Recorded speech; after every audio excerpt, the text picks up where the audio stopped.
Well, hello, everyone. We are live here on MOOReTV. I am Commissioner Stephanie Moore, and I have two beautiful, amazing women with me today. Today, we have the co-founders of Mothers of Hope, a nonprofit organization here in Kalamazoo for the past 20 years, inspiring and empowering women, families, and the overall community. That's right. They were co-founded by both Gwen Lanier and Delores Johnson. Most of you know her as Gwen. I get to call her Mama. So without further ado, Gwen, introduce yourself and let the people know who you are. Well, hello, everybody. I am Gwen Lanier. I'm a mother. I'm a grandmother. I'm a great-grandmother. And I'm employed at Ministry of Community, which is a daytime shelter. And I've been there over 20 years. And I'm also one of the co-founders of Mothers of Hope, which is a nonprofit organization that's really about empowering women and families and about substance abuse. Beautiful. Delores Ann Johnson. I get to affectionately call you D. Introduce yourself, Auntie D. My name is Delores Johnson. I am a mother and a grandmother. I'm a recovering addict, and I have been employed with the state of Michigan for the last 20 years. I couldn't have done any of that. I couldn't have been employed for 20 years. I couldn't have raised my children. I couldn't have maintained a home had I not got clean. Absolutely. The journey, is a journey for a lot of people. Can you both, one at a time, take a moment and just talk about what a recovery process or what a recovery journey looks like from your perspective? Gwen? Well, to be honest with you, it's changed a lot, I think. When I got clean almost 32 years ago, we had the privilege of having a place that was open that was called Safe House.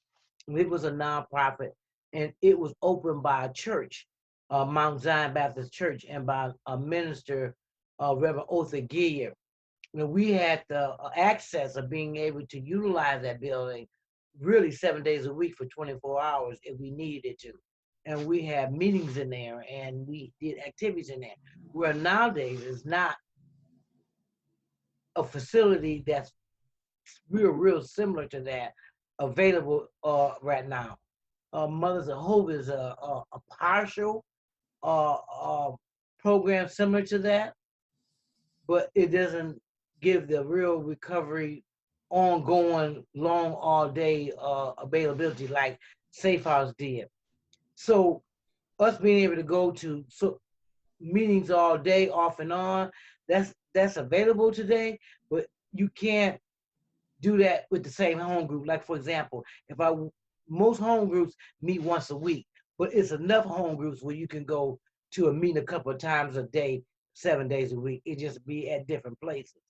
When we were able to go in one place, several times. But anyway, I think the drugs have changed. We got a lot of drugs now that are more manufactured by people. We often add more drugs with drugs that create a whole different addiction to a certain extent, where you have people that are addicted to several different drugs because they're taking several different drugs all at once, like rolling them in a weed and then adding other substances to it, or cooking them together. And so I think the effect on people sometimes is almost harder, and then it destroys the skin and the teeth and different things faster. So I think that it's just harder on people because it's a lot different nowadays than what it was. But I think our method of getting clean is still the same to a certain extent. Because I think personally, love and dedication to working with people is the huge, real key.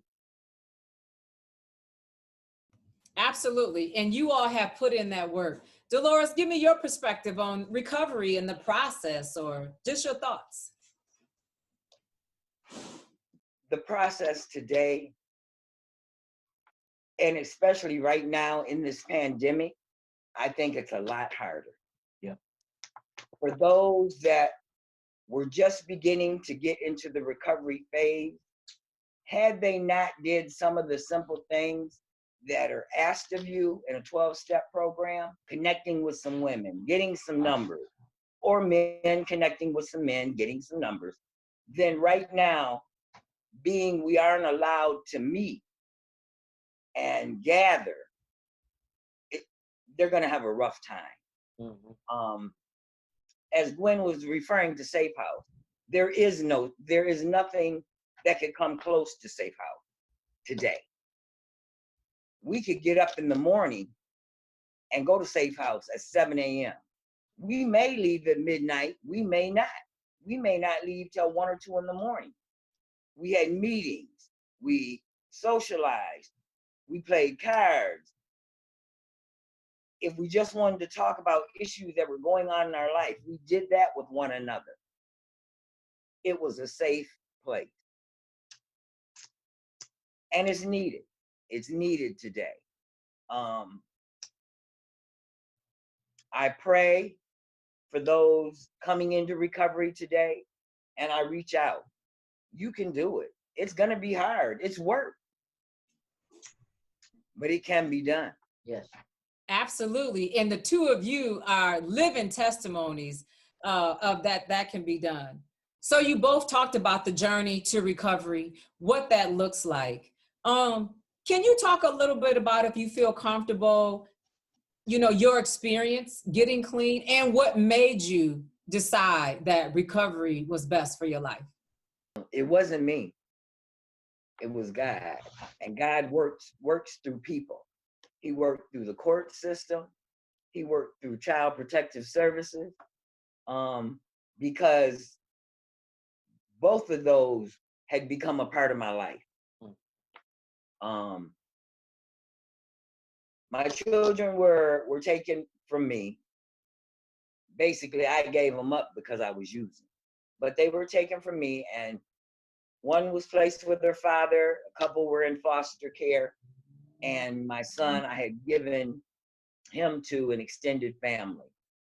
While I tried to work on this thing called recovery. And it took several tries, really. But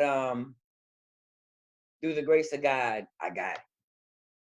And once I got it, it was like, okay, we're on our way. How can we get this back out into the community to other women? Because it's possible. I don't know. I'm just glad to have it. Mm-hmm. I am so glad to have you. That is a powerful testimony. So Gwen, what was it that turned you onto a road of recovery?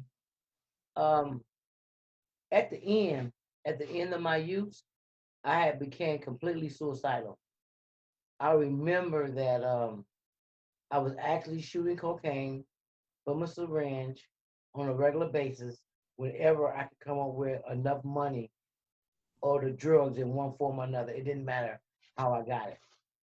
And I remember that I had became so sad and I had became so convinced that I couldn't get clean because I had attempted it a couple times but hadn't stayed clean. Each time I attempted to get clean, I would stay clean a little longer than I did the time before, but I still couldn't grasp it.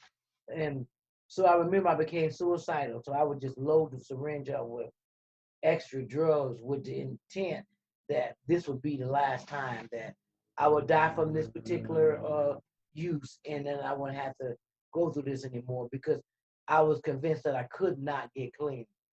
And I was in so much pain mentally and spiritually, and sometimes even physically.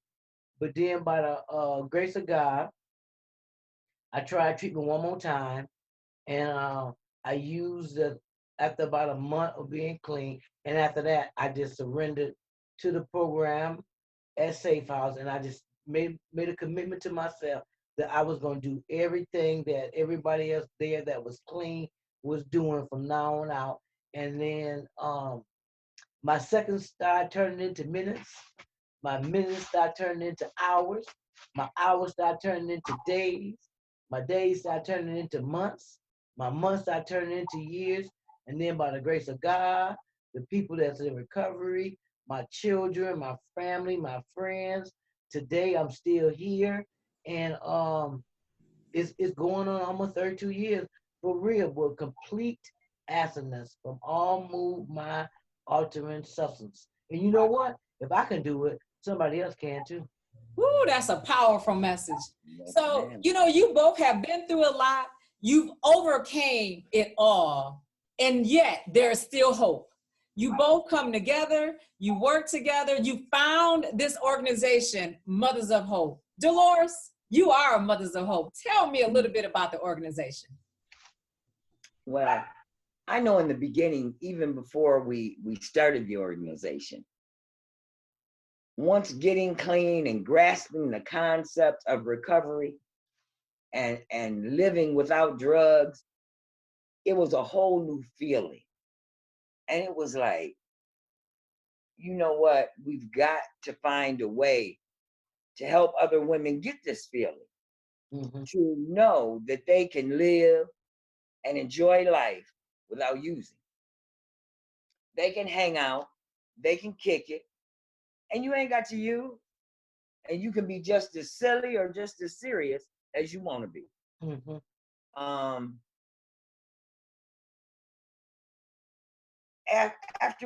once we started Mothers of Hope, it was about having a facility, an organization, to where we could bring women together to share our story in hopes that it would help them to get clean. Only if they were truly ready can they get clean. But you need somewhere to go. And we were hoping that Mothers of Hope would be that place.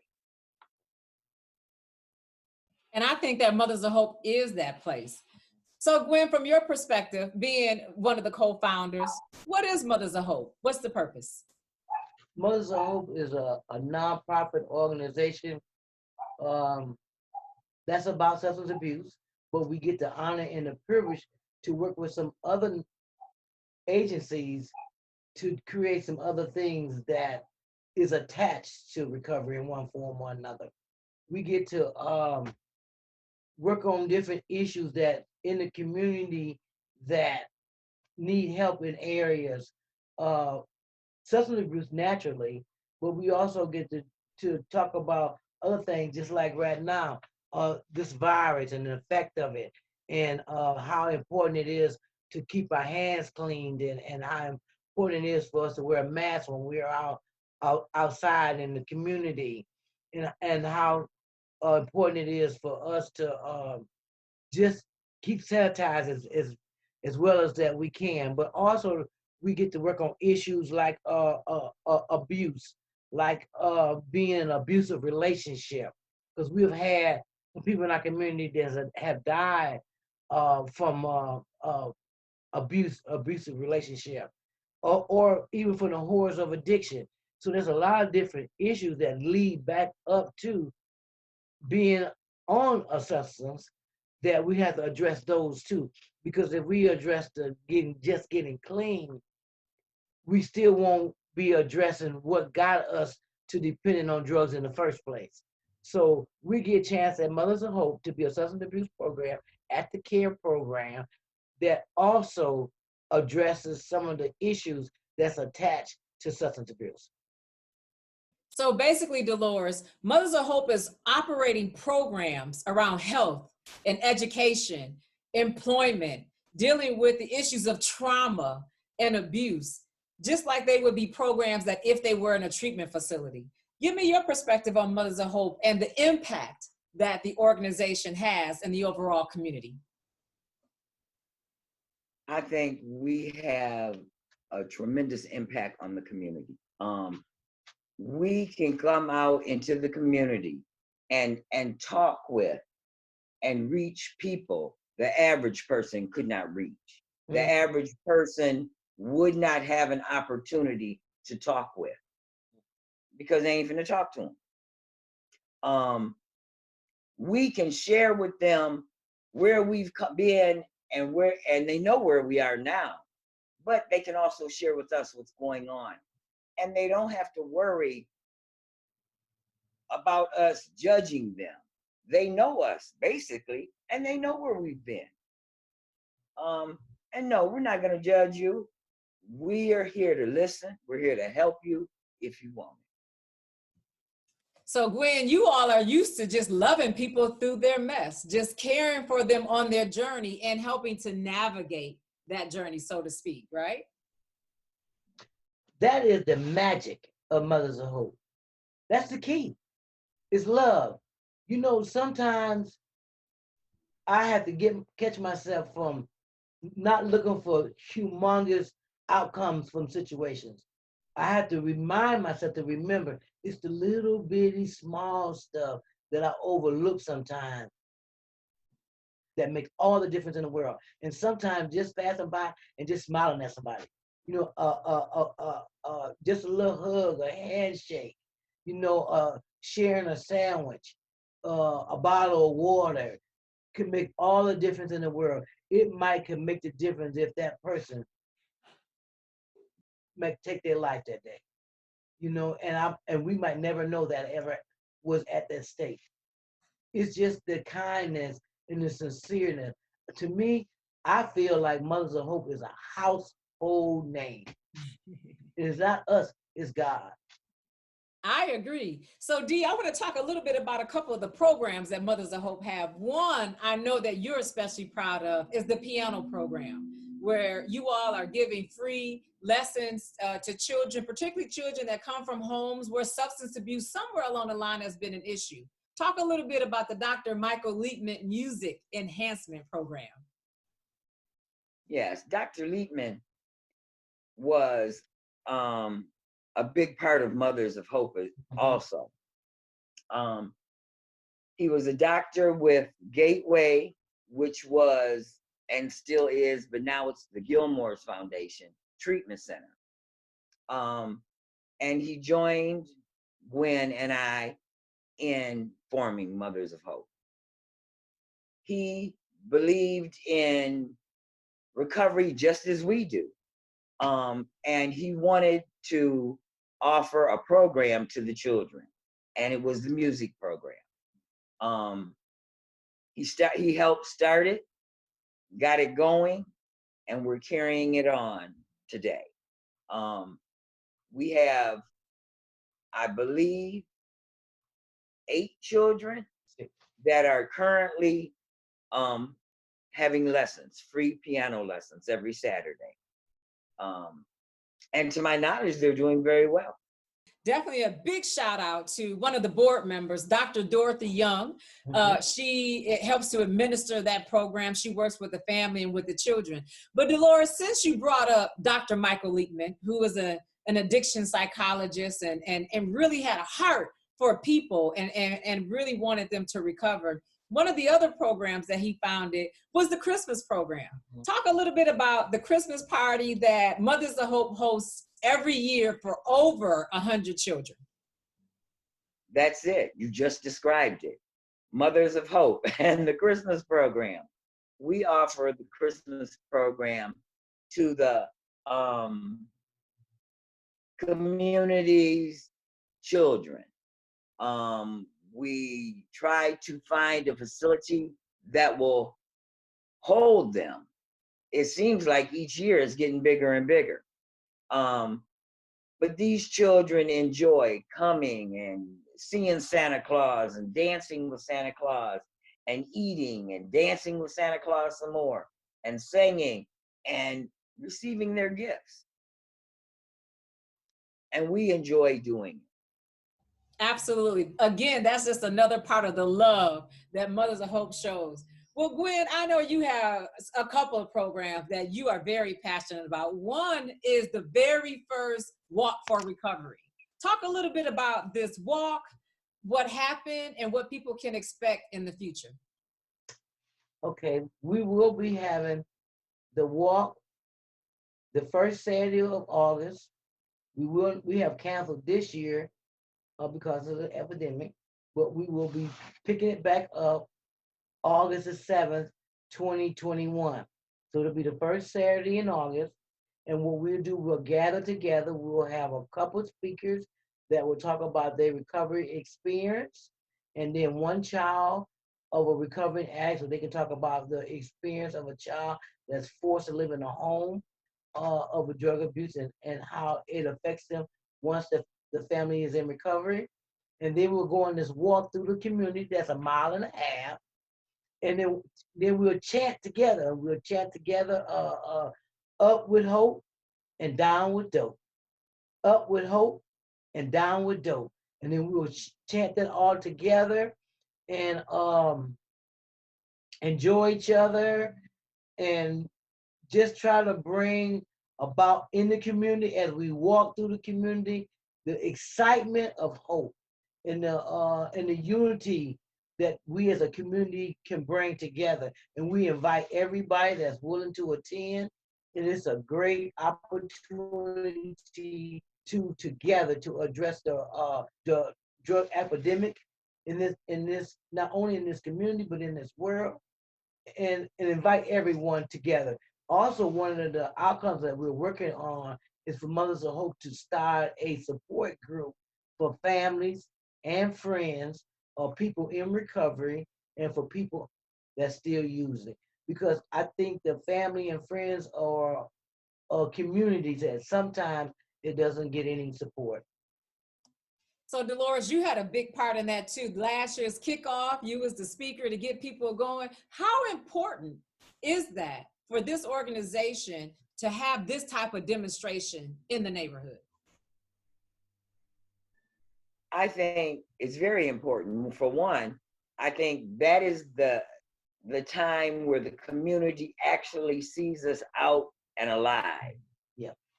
In living color.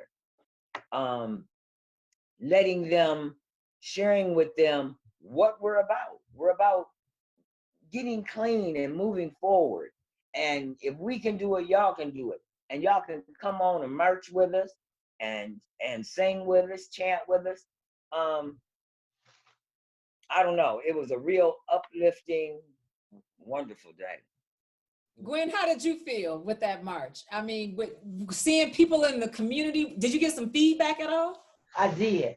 And I was so busy enjoying myself, to be honest, that I didn't get a chance to really look and see until I seen the video later on of it, to see the energy that was in it, And I loved how, the chanting was with everybody. When watching the video, you could see the people went past how they were all involved in the hugs, not drugs, up with hope and down with dope, and how everybody was singing it together, and walking together and smiling together and giving. And they were out. It was a beautiful day. We were out in the community on streets like Patterson and Westnich and North Street, telling the community and the cars going by that we're going to work together and we're going to save lives. Absolutely. And that's exactly what Mothers of Hope is doing every single day. When I think about, I'm just getting so excited listening to this today. And when I think about the things that you have accomplished, even though we've had large events where people can come to, there's also these intimate settings, Gwen. Talk a little bit about the fellowship on Thursdays, meetings on Saturday. What's going on over there at 603 8th Street? Oh, on Thursdays is one of my favorite ones. And Thursday is a gathering where we play bid with. I do everything to win, but most of the time they beat me pretty bad.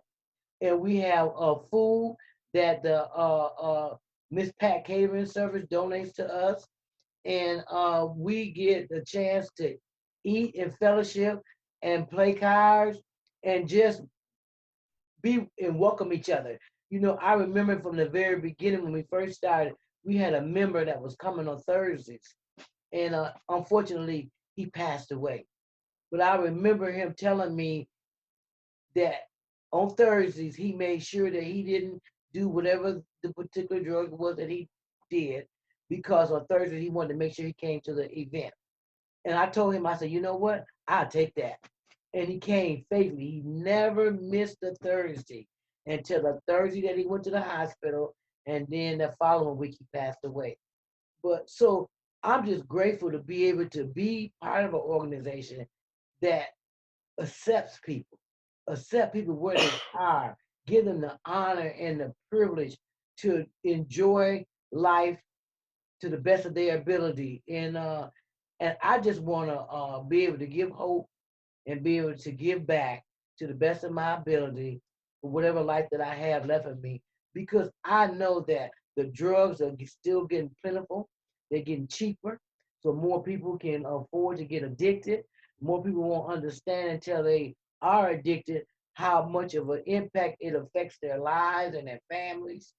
That we got to make sure that we work just as hard to promote recovery and let people know that they can get clean. And we got to work on helping the families repair from some of the trauma that they unfortunately experience while they have a using family member or friend. So the lie is dead. We It do is. recover. Recover. So D, what happens on Saturday mornings? Saturday mornings at 10 a.m. Well, about 9:30, really. Breakfast is served, fellowship, and at 10 a.m. there's a recovery meeting, a 12-step recovery meeting that takes place from 10 to 11. If you need to talk to someone long after that, then pull somebody aside. Gwen, talk to me a little bit about Saturday mornings. Y'all over there cooking, you having meetings, y'all talking. What in the world? You know what? See, this is what the key is. That I be trying my best to try to let people know. The key to this is love. When you love people, they love you back. And so on Saturday mornings, I make sure that we have a good home cooked breakfast. I mean, we don't have like salmon patties and grits and eggs. We don't have like bacon and sausage and pancakes. We don't have like bacon and sausage and waffles. We don't have like oatmeal. I'm waiting to try to see if I can, when the weather continue to break, trick a couple of the guys that fish, so that one morning we can have fresh fish and grits, or fresh fish and rice. We don't have biscuits. You know, when you fellowshipping and you breaking bread, it creates a atmosphere that's loving. And plus, I'm greedy, and you can get the undescribable interaction with people when it's about love, when you just treat them fair and loving. And so I'm just really looking forward, because we haven't been meeting on Saturdays because of the epidemic. And I'm just waiting to look forward to us being able to get back in the yard, in a circle, in chairs, and fellowship and talk about where we are today and how we can continue to work together to continue to be clean, but not just be clean, but to prosper, you know, to be able to give back and do all some of the things that we dreamed about when we were children. Absolutely. So before we wrap up, I want to just, hit on briefly here, because we talked about recovery, that it is possible. We talked about hope. And also we talked about programs that can help sustain recovery. But I don't want to miss out on the point that not only does Mothers of Hope reside in the heart of the Northside neighborhood at 603 Ada Street, that before you moved in and got situated and started thinking about your own programs, there was an intentional effort of the residents in the neighborhood. And as a result of that, we've seen that neighborhood change. We've seen the residents, the homeowners that live there become activated, if you will, advocating for resources, for new siding and roofs and paved roads and lights in the community, and working on building blocks to get new doors and porches and weatherization. And Mothers of Hope played a really big role in that. Gwen, talk to us just a little bit about why was that important? Because we were getting ready to move into somebody's neighborhood, and we wanted to connect with them so they will be willing to welcome us there and be pleased with us being there. And we also wanted to see that while we were there, if we could be of any assistance to them, because everybody didn't need recovery, but sometimes people needed some other things, and we wanted to see if we could at least navigate to connect them to some resources that would do other things. So one of the things that I've had the privilege to work with Dolores with, which is truly my best friend, got a chance to work with Dolores with, is that we took about 3 Saturdays, and one of the residents that lived over there already, James Pitts, we went and knocked on doors till we had knocked on every single door and got an answer from the residents on Ada, Woodbury, Simpson, Lawrence, Florence and Burrell. Florence. And then the residents, they responded. And not only did they respond, but they organized and they brought to their own community some changes. And if any, and they ended up having a block party toward the end of the summer.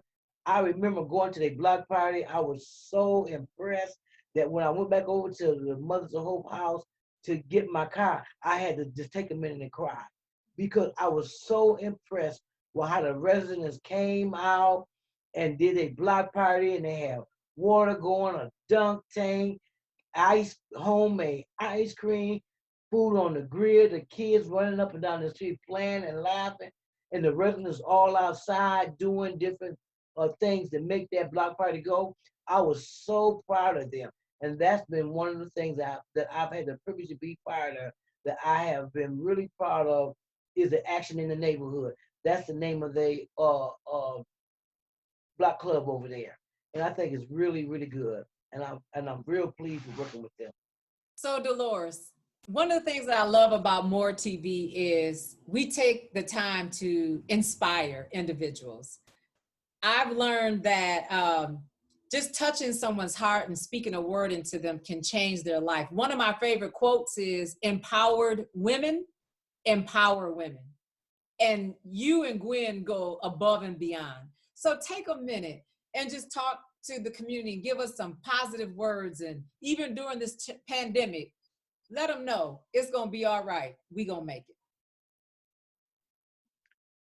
That it is. And I truly believe that. It's going to be all right, and we are going to make it. We need to come together, though, as a community, as people, as individuals, coming together with our neighbors to support and in whatever it is. We truly need to come together as a community to stop the late night traffic. I heard cars all night last night. Come on, y'all. I got up this morning, it's paper and food and trash all over the yard from where people are. Come on. If you don't throw it in your mother's yard, don't throw it in mine. You know, we all need to work together. And it will be okay. The lie is dead. We do and can recover from anything. That's a powerful word. Mm-hmm. Gwen, talk to us a little bit. I think that we should definitely continue to work together. I think collaboration is a powerful tool. I think that we should support and work together where I help you and your organization and your family and your friends, and you help me and my family and my friends and my organization. And I think if we as agencies work together more, that we could be a lot more successful. We're working with different individuals and other organizations. And I do believe that unity is a very, very powerful tool, but I still say the key is love. The key is love. When you show love to each other and to others, it brings about an atmosphere that's undescribable, that you could get so much accomplished and done that you just have to do it in order to see how powerful that it really is. And that the drugs are not going to go away. They're going to continue to create different drugs. They're going to get cheaper and cheaper where people can afford them, unfortunately. And then they're going to become strung out. And it's going to be as much damaging to the body and the mind and the soul than it is today. And we're going to have to continue to create a way for people to get out and get back to themselves and get back to their communities and their families and do better. And we're going to have to do that by working together. And I am truly grateful to have the privilege to be on this More TV today. And I'm truly grateful to be able to share my story with some of the viewers. And I'm just excited, you all. I'm just excited. So, Delores, one last question. What do you say to the addict that's still suffering? The lie is dead. You can recover. We are here if you want to talk. If you feel you're at your wit's end, 603 Ada, Mothers of Hope. Perfect. Gwen, what do you say to the addict still suffering? I say, Miss Gwen, love you. And how about, would you like a bottle of water? Want to share my sandwich with you? And can I invite you to the meeting? Perfect. So ladies, one of the things that I love about this show, More TV and Table Talk, is one, we're unfiltered. We can tell the truth and inspire and bring people in. One of my favorite quotes is by the late Shirley Chisholm, where she said, if they don't provide a seat at the table for you, then bring your folding chair. And for years, Gwen and Delores, I brought my folding chair. I would just scoot it right on up to the table. But now I've created my own table. So I'm able to bring in the faces, the voices, the issues that we know and care and trust. So I want to thank you two women for being trusted voices in this community and for your faithful and diligent service throughout all of Kalamazoo and beyond. You all touch lives. You are helping to heal souls. You are addressing trauma, and that's exactly what this community needs. So I want to thank you from the bottom of my heart for being my auntie and my mama and doing the extraordinary and necessary work that you do. So that's our program for today, everybody. Thank you for tuning in on More TV with Table Talk with Commissioner Moore. We will see you on Facebook, Twitter, Instagram, LinkedIn, YouTube, and the Public Media Network. Bye-bye.